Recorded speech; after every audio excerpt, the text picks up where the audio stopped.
Hello everyone, welcome to my channel. So now we are going to do the third question for today's Leetcode weekly challenge. So let us first read this question, then examples, and then constraints, and finally coding part for the same. Here I'll also explain you with some diagrams, or you can say directly some examples, because this is not because if I'll explain you directly, I might not be able to explain. So that's why. So let us first read this question. So there is a zero index array num of length n.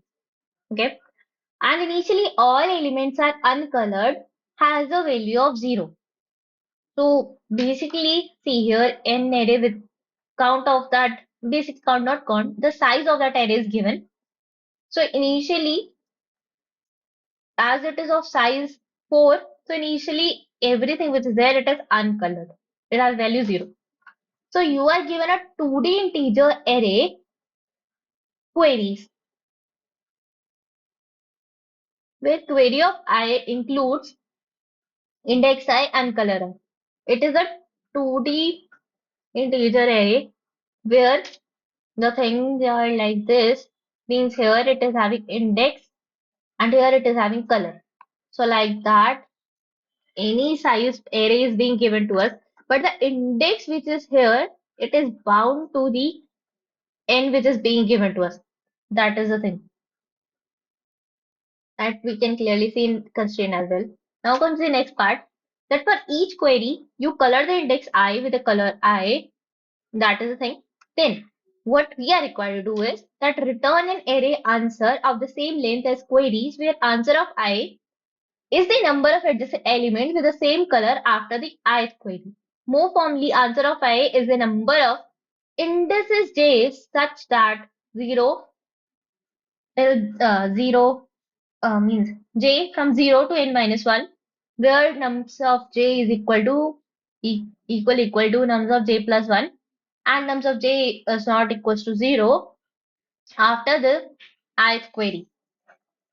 So basically here, whatever number of queries are being given to us, according to that, we will be coloring those index, and after each query, we are required to check that till now, how many elements get the same color.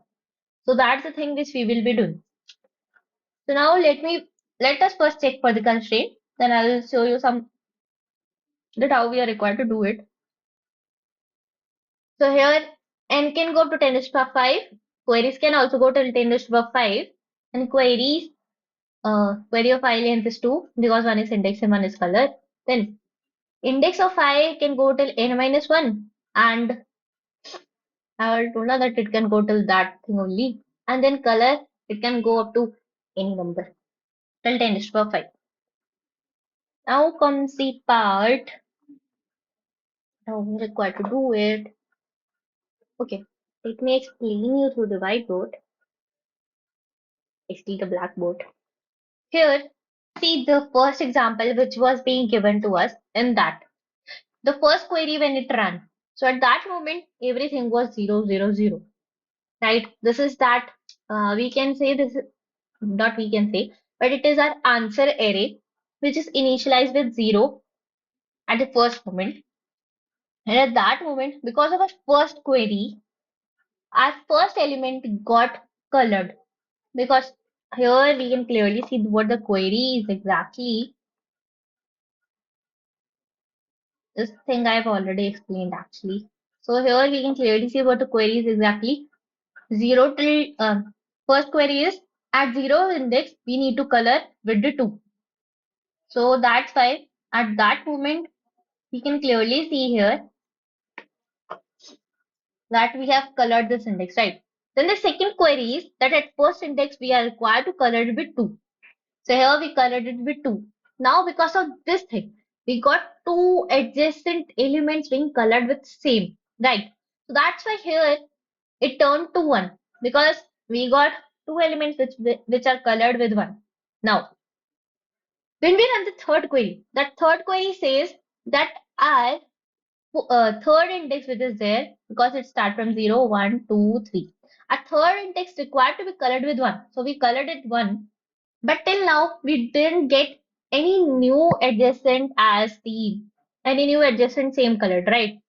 it was the previous one only which was colored, right? So here we got that this one only. So when we run our third query, so we just got this previous one only as our answer, and that's why we turned it as 1.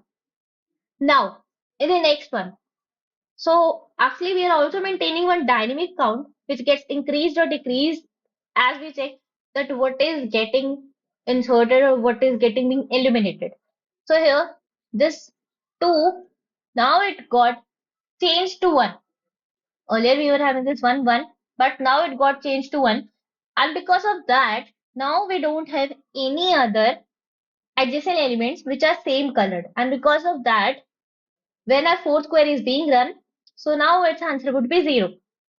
But when our fifth query is being done, so at that moment of time, what our fifth query was that a third element, basically our second element will turn into 1. So that's why now we have this is 1 and this is 2. Two adjacent elements which are being same colored, and that's why after our fifth query, our answer here the thing would be after a fifth query, our answer becomes 2. So that's the thing. And this is what our final answer would be, and this is what we are required to return. So now let us go ahead with the coding part for the same. The thing here is that we are maintaining one answer array in which we are, after each query, we are checking what is the that dynamic count which we are maintaining. What is the exact answer of the dynamic count? Here at this moment our count will be directly equal to 0, and here at first query our count is basically equal to 0. When our query 2 runs, our count becomes 1 because we got one more element which is having the same. Now at this moment our count still remains the 1 because we still have this. But at this particular moment our count becomes equal to 0 because of the fact that this because here we will be just decreasing our count, so it becomes 0, and because of this thing that it just changed to some other elements and now we don't have, but at this point we got 2 adjacent, so that's why here our count becomes 2 because we are having this 1 plus 1 equals to 2. So that is what we are doing at this particular moment, and then now let us implement the same into our basically into our code.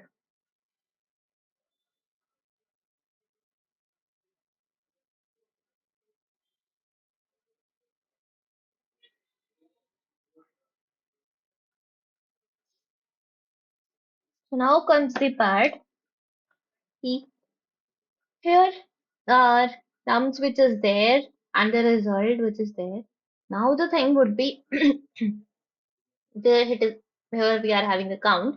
So here we are taking each query from our this queries vector, and then we are first storing the index and the color into the separate variables, and then we are checking the previous value and the next value in this.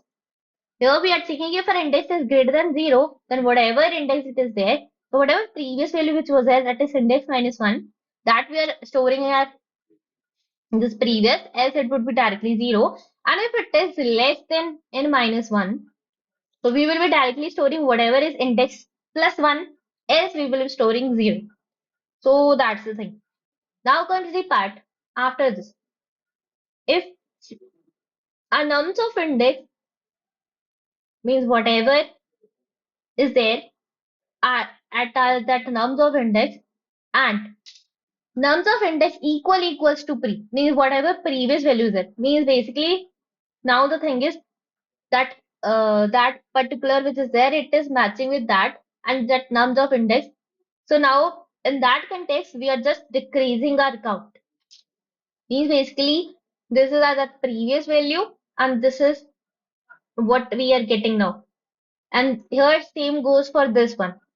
Now comes the part that here we will be directly a nums of it, we will be assigning the new value to our that particular nums of index, means basically whatever new color which we have stored, and then we will be directly checking that if this nums of index is it equals to p, if that is same, means basically at whatever moment it is here, means it is index, so it will be checking for this one and this one.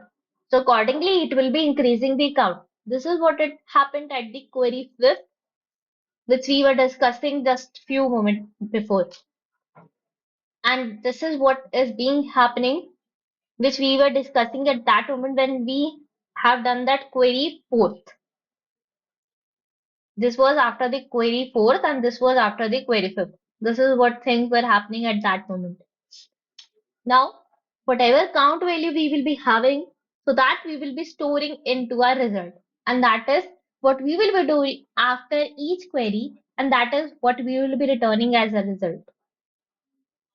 So while doing the things like this, we are easily able to get the solution in order of n, because here if we take this particular as of length order of n, so we are running a loop in order of n time only, and comes the part for the space complexity. So here we are using this num. So because of that, we are having the space complexity order of n and the time complexity order of n. So in that context, we are getting a solution of time complexity order of n and space complexity order of n. So this was all for this particular question. If you have any doubt, you could comment that down. And yeah, this was all. So yeah, in next video, let's move towards the fourth question. Thank you.